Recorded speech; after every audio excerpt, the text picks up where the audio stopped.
Hey there, my untreadable friends. It's been a long time. You guys probably don't recognize me. I've probably gotten a little bit bigger.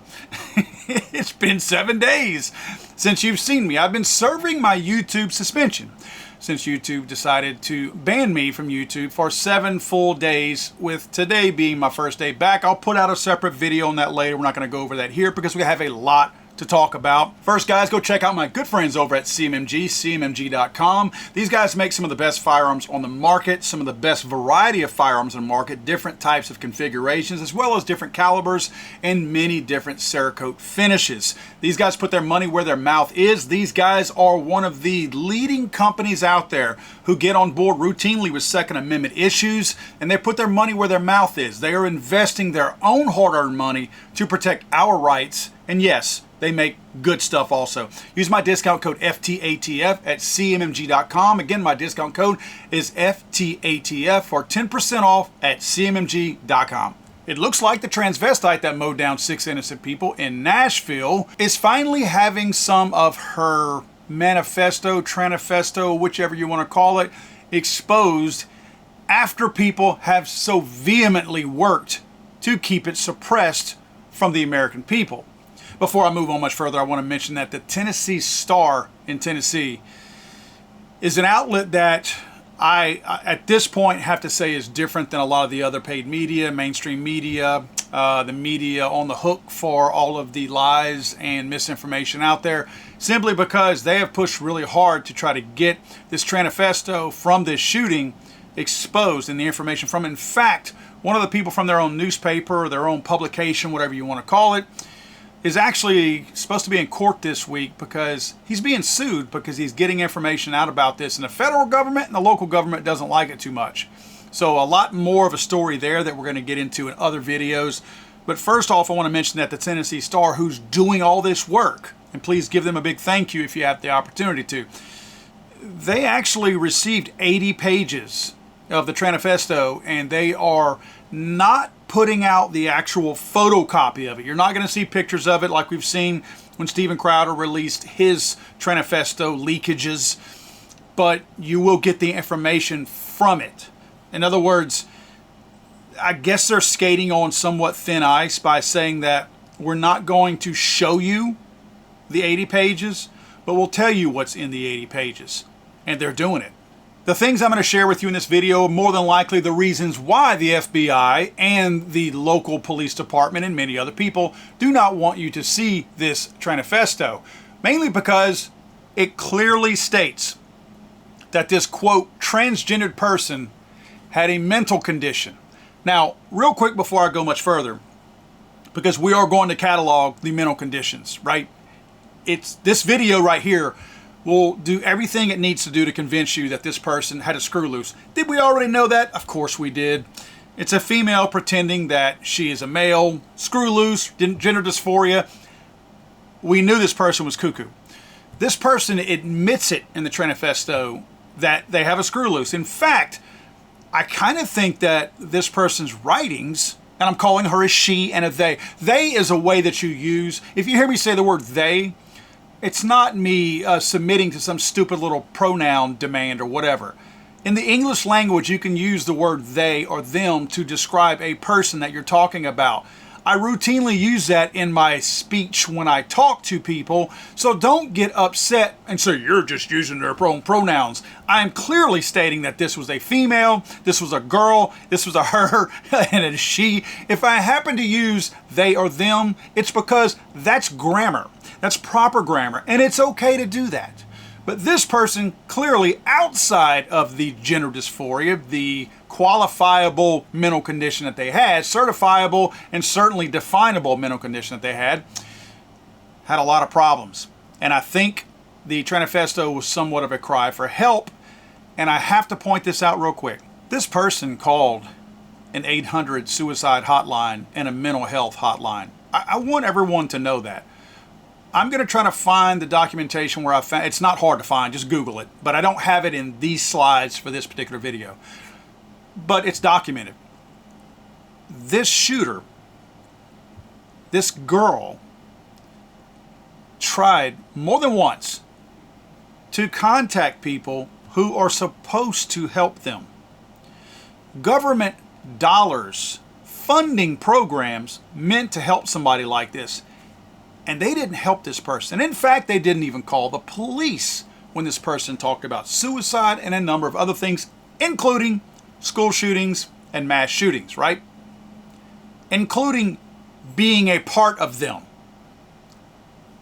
Government-funded programs did nothing to help this person. Now you wonder why people wonder why the government seems so involved in this stuff, right? Now you wonder why people sit back and go, well, that sure seems planned to me. Because when the government does get involved in it, as they want to get involved in everything, somehow they never do anything about it. And then we see, oh, that person was on our radar. Really? I guess this is your definition of on the radar. They called and asked you to please help them from killing themselves and a bunch of kids in a school, right? The transvestite wrote in her manifesto about her mental condition with her, quote, brain, which she elsewhere connected to her purported autism diagnosis and decision to identify as a transgender man despite being a clearly biological female. Now, I want to point out the whole autism thing real quick. I don't want to see people jump to the wrong conclusions about autism. Autism has a massive spectrum out there. There are children like my own son, who is very, very low functioning, nonverbal. Clearly, he will not be your next, quote, school shooter. But let me tell you something else before people try to paint autistic kids with this stigma. Even the high functioning ones don't have these angry, violent type of tendencies that this person did. Most autistic children who have any kind of a, quote, violent outburst, they hurt themselves. You don't understand. It's a sensory issue in many cases. It's not a malice thing. It's not that they're lashing out and attempting to do harm to other people just because they want to, like a sociopath or a psychopath might, like in this case. These people, autistic people I'm talking about, are not the kind of people that are going to shoot up a school. Now, does that mean that a person who is sick in the head may have autism? Of course. There's still the claim, although I don't see any real proof, that Adam Lanza had autism also, the Newtown shooter up there. So, yes, they can have that.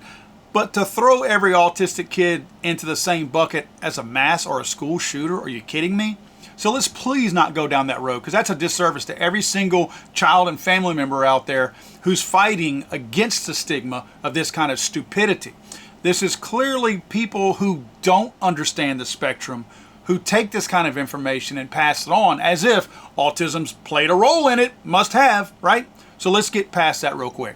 At the end of that particular entry, the killer wrote, "How trapped I am in myself that I can't get along or understand how life should or could work to do it on my own." She then wrote, "Adult life sucks and is more complicated than it should be, while death is simple compared to mental state. No one seemed to notice me, the real me, all of my good and bad. I questioned the good. I can't exist here. I exist somewhere else, anywhere but here." I'm sorry, guys. That is the mind of a mentally deranged person. When you go through your whole puberty and preteen, teen years, it's a difficult time for everybody. And even everybody who experiences that sense of, I don't fit in, I'm different, does everybody feel this way, blah, blah, blah, they still don't shoot schools up. So please don't listen to the writings of some of this and go, oh, I remember a time when I thought like that. Did you ever think to shoot up a school? To further illustrate the demented mind of this transvestite, she went on to say, "I will be of no use of love for any girl if I don't have what they need. Boy's body / male gender." She called herself the most unhappy boy alive. She went on to say, "Major blow to girls. I am a boy that has no penis." And then this really odd entry here. "It's not everyone in the White House making criminalizing laws. It's someone scheming. And whoever he, she, they may be, they are not American and have no care in the world about what land of the free means. Whatever effer is taking away human rights is not of a human at all, just a robot." I don't understand who she's talking about right here. I don't know who she's mad at in the White House. If you'll remember, This particular massacre took place during the Biden administration only a year or so ago. And the token black female gay press secretary. I want to make sure I get all of her tokens documented here because that's her claim to fame. That's how she got the job.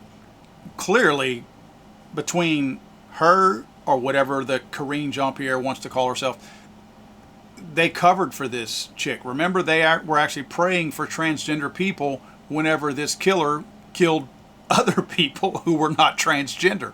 Let's say a prayer for the transgender. Really?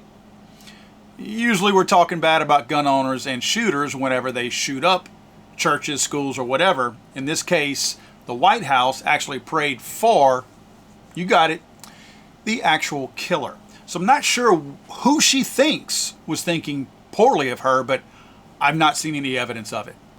And this is one that kind of perplexed me. She again professed her hate for her gender on the next page in an entry dated February 21st when she claimed to be misgendered while in public. I hate everything about my gender. I was called a woman, lady, and ma'am all in the same day. See, that's when you know a person has an ideology that has overcome any sense of common sense in their own mind. That's when you realize that they have moved so far out of common space that makes any real sense that they can't even think rationally. This girl, who looked like a girl, right? A little bit tomboyish, but looked like a girl, is complaining. Look at the names that she's complaining about. Woman, lady, and ma'am. Okay, maybe not woman, but when people use the word lady, that's usually a respectful term about a particular person. In other words, the lot lizards down at the truck stop, not many people call them a lady unless you want to call them the lady of the night. But very few people would go, that's a lady. So if the chick here was called a lady, that was likely a compliment. And ma'am, unless it was the transvestite, it's ma'am that said that. Ma'am, again, is usually a term of politeness, at least in the South. So if I open the door for somebody and say, after you, ma'am, or if I call anybody ma'am, yes ma'am, no ma'am, it's a sign of respect. Because if somebody is bitter and ugly to me, I'm not going to do the courtesy of using the word ma'am whenever I address them.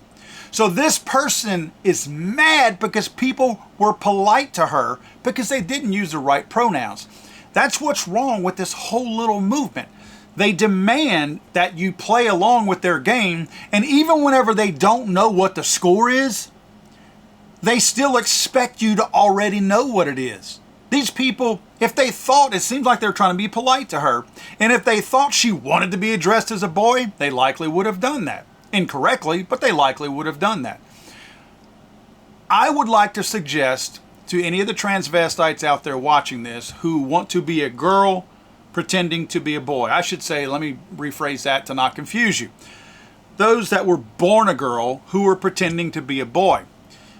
I've seen plenty of really butchy people out there. Maybe take a page out of their book, right? Blue jeans, flannel shirt, roll your sleeves up, tuck a pack of cigarettes in it, cut your hair really short. Don't leave it like this person here, like kind of a buzz cut, maybe a number 1 or a 1.5 on the sides, a little bit of the top, slick it back a little bit. Get that whole butch look going for you. Because if you still look like a chick, they're probably going to call you that. But if you really push to the point if they still know you're a chick, but they can tell you're going for that butchy look, that boy look, then at least they may extend the common courtesy of not sharing any pronouns and say, hey, bruh, here's the door, I'll open it for you. You know what I'm saying? I mean, bruh's kind of like an overall, I see kids call their moms bruh now. To add further confusion to the mental condition of this person, in a list on the next page, under a column Hale labeled Nature, she wrote the words gay killings. Not sure what that's even supposed to imply. On the opposite column labeled Change, Hale wrote civil rights and LGBTQ rights.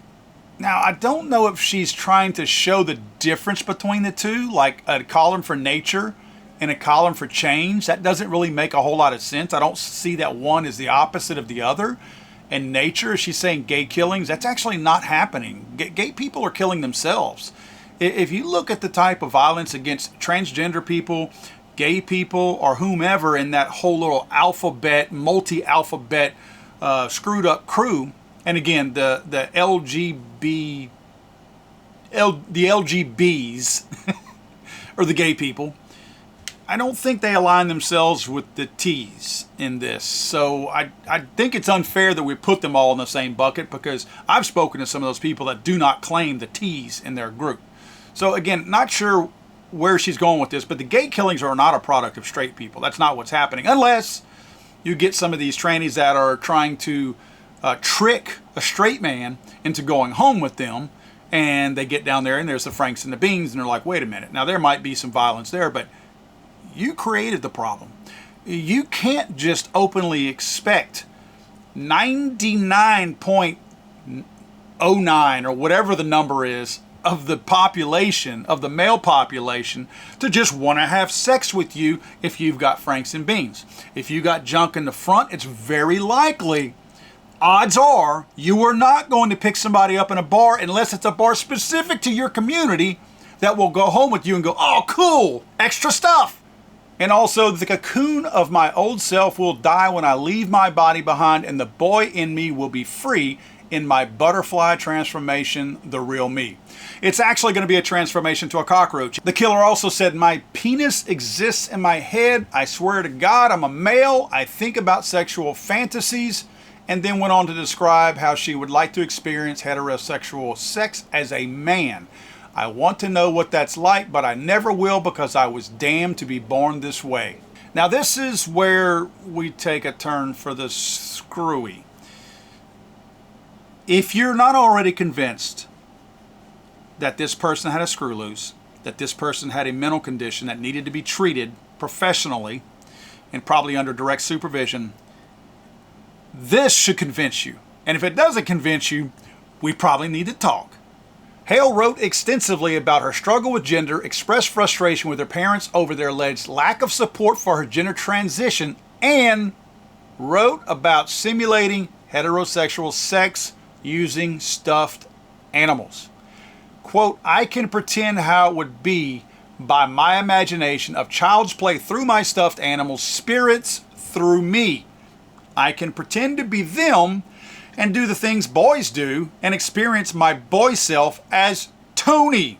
My stuffed boy doll is like the boy I am in another form. Proceeded to describe simulating intercourse between the two stuffed animals graphically and claimed that she photographed the scenes for hours.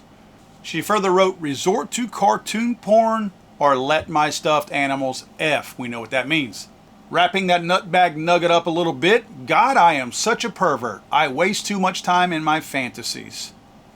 Oddly enough, in the same article, they did mention that transgenderism and pornography had been linked before, including in a 2019 article in the peer-reviewed AG About Gender Journal, which revealed many transgender pornographic performers use the work to finance expensive medications and surgeries related to the gender transitions. The linking of transgenderism to pornography comes as the consumption of transgender pornography is reportedly on the rise, as information provided by the pornographic website Pornhub revealed in 2022 that demand for such videos grew in popularity by 75% in 2022.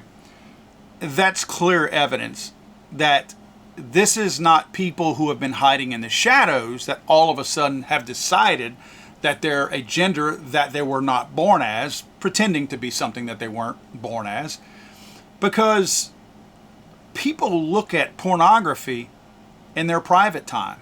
Nobody's looking over their shoulder, for the most part, obviously. So if you see a 75% spike in pornography viewing of a particular, very specific, like a transgender topic, then clearly something is perpetuating that. Because if those people were already in the shadows, they would have already been looking at that content. Something is increasing that massive interest in that. Now this next part is a little bit something that I covered in my book, How to Make a Monster, where people like this killer being psychopaths or sociopaths, usually it's one or the other. I think personally that this person was a sociopath, and there's reasoning behind that. There is a difference, by the way. But the whole thing about this is that a lot of them lack empathy. They lack actual feelings for people. In fact, they rarely see people as actual people, other people. They see them as things. That's why it doesn't bother them to take other lives. So this entry right here, certainly any of you out there who might be a psychiatrist or something like that can look into the mind of somebody like this and see that they do have signs of being a sociopath with entries like this. Hale first appeared to refer to people as clones in an undated entry that appears to have been written in early February 2023. What makes the world full of S is clones full of people that are meaningless S, wrote Hale. Hale similarly claimed that her father, Ronald Hale, is, quote, not real in an undated entry which is located just 6 pages later. I hate his old cranky man existence. All cranky, good-for-nothing, mentally ill men should die. Sounds like maybe the mentally ill was hereditary here. At the bottom of this entry, Hale wrote, I want to kill you, then declared, Dad is not real. Throughout several entries, Hale wrote extensively about her desire to harm or kill her father, corroborating audio from the police interview with Hale's parents that was recently broadcast by 99.7. In a political rant entered into her journal on February 20th, Hale also referred to those who deny rights to groups of people as robots who are actually live. So a quick side note is you notice a lot of this hatred towards her father. The parents were also part of the group of people, and again, this is going to be for another video that we talk about this, but they are part of that group of people who have been fighting so hard to keep this manifesto from seeing the light of day. Her parents. They probably want, obviously, this to just go away anyway, because if your child did this kind of stuff, you probably wouldn't want to continuously be reminded of it or to have to talk about it or even defend it. Because people are going to get sued when all this is said and done. And any of this that might point a finger back at the parents could likely be part of a civil suit at some point. Again, depending on what comes out in this manifesto. But the thing is, the parents have worked so hard for this not to come out. Other than the hatred of the dad, which they probably want to give this image that the family, we were one great family, we never saw this coming, the way they always say. They're probably wanting to protect the integrity of the family. But again, I'm very curious about what other stuff came out of this. Now, to be clear, and to be fair, I really do want to be fair in all of this. I speculated in a video, I didn't go into any detail, but I think people knew what I was talking about, that there would have been a possibility that this killer was possibly abused at this Covenant school that she also attended at one time. And also the hatred that might come from the dad might be removing him from this same possibility. What I mean by that is the possibility of sexual abuse by leaders within the Covenant school or even her dad. If that was the hatred that she had, I doubt that it was spawned from that. Now, that doesn't mean that, I say all that, let me explain what I'm saying. I say all that because Hale actually mentions in here that she was a virgin, that she had never had sex. So I understand people can still be sexually abused. Could be the Covenant leadership or even her dad. Maybe that's why she hated him. But she clearly was not, quote, raped in the biblical sense of the word. I'm just trying to keep it as clean as I can here, guys. So I think that almost takes a little bit of that out of it. Again, I know the abuse can still take place without that, and trying to not get graphic here. But she did mention that she was a virgin in this 80 pages of writing that Tennessee Star got. Now, I've got a couple of more curveballs to throw at you guys regarding this 80 pages. Here's the next one. A retired Metro Nashville Police Department officer told the Michael Patrick Leahy show, which Patrick Leahy is the guy that the court system is trying to drag through the mud right now from the Tennessee Star, told Leahy on Tuesday that the psychologist who treated Covenant school killer Audrey Elizabeth Hale referred her patient to Vanderbilt University Medical Center for treatment and involuntary commitment after Hale expressed violent fantasies. Here we go with one of these warnings, right? Involuntary commitment. She did not volunteer to be committed there, right? They're saying lock her up after Hale expressed violent fantasies. This same retired lieutenant said, quote, there was communication, I believe, from the therapist to Vanderbilt Psych, and some of those records probably were shared, and Vanderbilt Psych records showed specific ideations, fantasies about mass shootings, doing that at the school. So this was discussed in their therapy sessions. And this is the kicker for me, guys. This shows you a life of mental issues. Hale was 6 years old when she was first taken to the Virginia psych ward in 2001 and continued her relationship with the hospital until her attack. That's 22 years worth of therapy. And nobody ever contacted law enforcement about the things this person was saying. And of course, you know where my investigation is going to take me next. Yes, this person was on SSRIs. Fifth medication prescribed to Covenant killer Audrey Hale was an anti-anxiety drug associated with mania, hostility, and irritability. Now, I'm going to get these names wrong, so bear with me because I don't take these drugs and don't discuss them in public very often. According to notes taken by a person who reviewed documents obtained when the search warrant was executed, Hale was given access to buspirone, Lexapro, or escitalopram, hydroxyzine, and sodium chloride nasal spray by doctors at VUMC. Again, that's the psych ward. Lexapro is a depression medication from the family of drugs known as selective serotonin reuptake inhibitors, better known as SSRIs, which have black box warning from the FDA, talks about suicide, homicide, and manic episodes that the side effects can actually be a part of. Common side effects for Lexapro include mood swings, headache, tiredness, sleep changes, and brief feelings similar to electric shock. That is not all the black box warnings are for Lexapro. Trust me, there's way more to it than that. That was hand selected from here. Some conditions may become worse when this drug is suddenly stopped. I've talked about that before. You cannot stop many of these drugs cold turkey because what happens is the very thing that you're taking them for, even though they can minimally create anxiety, once you get off of them, they make everything way worse than before you were actually on the drug, as these things are trying to get weaned out of your body. Side effects of buspirone include abnormal dreams, confusion, excitement, nervousness, outbursts of anger, musculoskeletal pain, tremors, and physical weakness. I want you to look at this paragraph right here. The Metro Nashville Police Department officer went on to say that they didn't notify the police, and that's where I think the public would want to know if they had done that, and then detectives received that information, looked and saw that she had obtained firearms and might have possessed and had a reason to believe they conducted a search warrant. It is reasonable to believe that maybe these firearms could have been seized.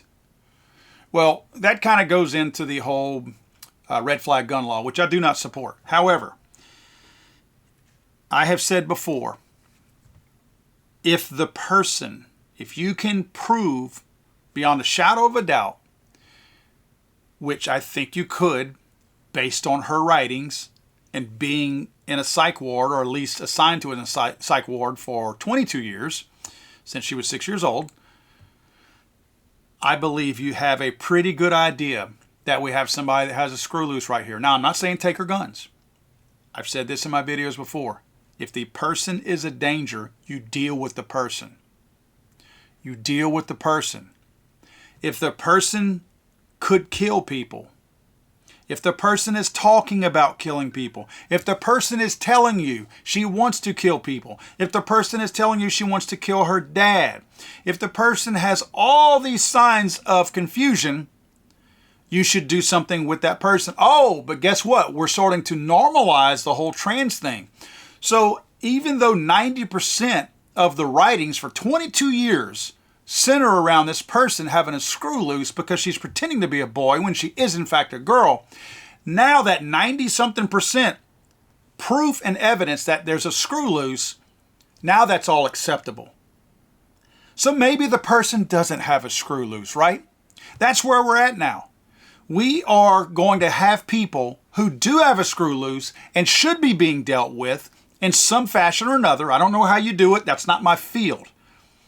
But we're focusing on guns whenever we have a person right in front of us who is calling an 800 number, talking about killing themselves, killing schools full of kids, taking all these drugs, writing about it, writing about killing their own parents, and we look at her and go, well, she's trans, yay. Let's celebrate her differences. We are encouraging these people to do what they do. How many times can this nut job scream and cry out for help before somebody listens to her? I'm certainly not taking her side, but if you look at this pattern, a 6-year-old child, I don't have a whole lot of hate for her, right? At 6. She's confused, she's hurt, she doesn't know what to do, she's got to screw loose at 6 years old, and nobody's trying to help this person. Nobody is. The parents are partially to blame. No wonder they don't want anybody seeing this, right? Because the finger's going to point back at them. Your child has been going to a psych ward for 22 years. And you act like everything's okay. And you celebrate their mental condition. How stupid is that? You are responsible partially for this sickness and this wackiness and these 6 dead bodies that this person, your child, killed. God save the Queen, man. I'm sorry, I thought this was America.